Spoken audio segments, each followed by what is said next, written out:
जितेंद्र सिंह जी। राधे राधे भाई। स्वामी जी कोटि कोटि प्रणाम। स्वामी जी, मैं कभी कभी पूजा करते समय अपने गुरुदेव के सामने बैठ के मेरे आंखों से आंसू की बौछार होने लगती है। ये हमेशा बनी रहे, इसके लिए मुझे क्या करना चाहिए? गुरुदेव प्रदत्त नाम और मंत्र में प्रीति। जो गुरुदेव का सूक्ष्म स्वरूप है वो मंत्र है, वो नाम है। ये स्थूल स्वरूप होता है, ये जो आप देख रहे हैं ये सदा नहीं रहेगा।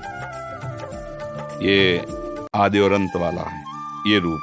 लेकिन गुरुदेव का जो स्वरूप है, जीवन है, वो नाम है, वो मंत्र है जो उन्होंने दिया है। नाम और मंत्र को गुरु स्वरूप समझकर उसका निरंतर चिंतन करने का अभ्यास करो तो एक स्थिति ऐसी आती है कि आंसू भी सूख जाते हैं, निकलना बंद हो जाता है, केवल दाह लग जाती है हृदय में। ऐसी दाह हो, किसी से कुछ बोल नहीं सकता, कुछ कह नहीं सकता, बस अंदर ही अंदर वो अपने प्रीतम के मिलन सुख में या विरह सुख में वो निमग्न रहता है। बाहर से कुछ नहीं दिखाई दे रहा, ना कोई आंसू चल रहे, ना कोई रोमांच दिखाई दे।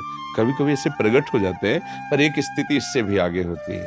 अंतरदाव लगी रहे, धुआं न प्रगटे कोय, कह जाने दिल आपनो, या जा सिर बीती हो। या वो स्थिति किसी की वैसी है तो समझ सकता है, अन्यथा कोई नहीं समझ सकता। अंदर ही अंदर गुरु प्रदत्त मंत्र का जो स्वरूप प्रकाशित होता है, विकल होता है, प्रेम विकल रहता है। जिसकी मंत्र में निष्ठा हो गई, नाम में निष्ठा हो गई, वो गुरु निष्ठ परम रस को प्राप्त कर लेता है।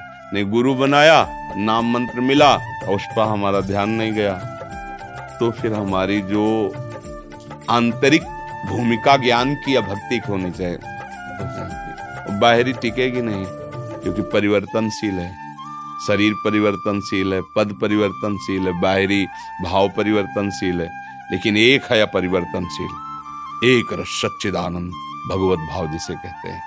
वो एक रस स्थिति आने के लिए मंत्र को बार बार मनन करना या नाम का बार बार चिंतन करना, गायन करना, सुमिरन करना, इसी से स्थिति प्राप्त होती है। जो गुरुमुख से वचन निकले हैं वही ज्ञान भास्कर हैं।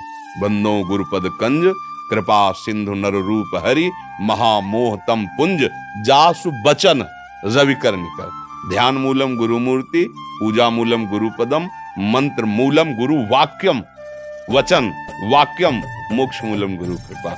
जिसको अपने सदगुरुदेव के वचन पर विश्वास हो गया और रात दिन उसी का मनन करता है, वो वस्तु को प्राप्त कर लेता है। गुरुदेव का स्वरूप, गुरुदेव की महिमा, गुरुदेव का वैभव वही देख पाता है जो गुरुदेव प्रदत्त मंत्र और नाम का निरंतर जप करता रहता है। जे गुरु चरण रेणु अनुरागी, ते लोकहूं वेदहूं बड़ भागी। जे गुरु चरण रेणु सिर धरई, ते जन सकल विभव बस करहीं। श्री गुरु पद नख मणिगण ज्योति, सुमिरत दिव्य दृष्टि ही होती। भगवान कृपा सिंधु की कृपा ही गुरुदेव रूप में हमें प्राप्त हुई है। हम उनके चरणों का ध्यान करते हुए, चरणों के आश्रित रहते हुए कहीं अहंकार ना आ जाए।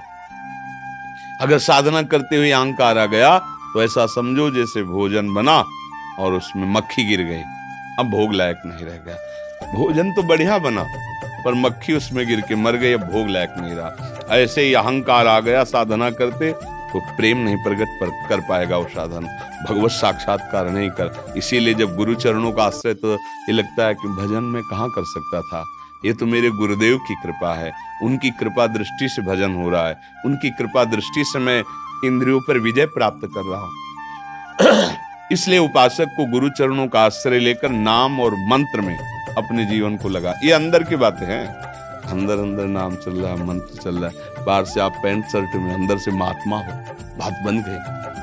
अगर हम अंदर अंदर भगवत चिंतन न करके विषय चिंतन करें तो सब ड्रामा हो गया, पाखंड हो गया। इसी को पाखंड कहते हैं कि भीतर कुछ, बाहर कुछ, क्रियाएं कुछ, वचन में कुछ। भगवान पाखंड से प्रसन्न नहीं होते। सत्य वस्तु है, मैं जैसा हूं अपने प्रभु का हूं और गुरुदेव प्रदत्त नाम मंत्र में निरंतर रटन, तो फिर आपको अनुभव हो जाएगा।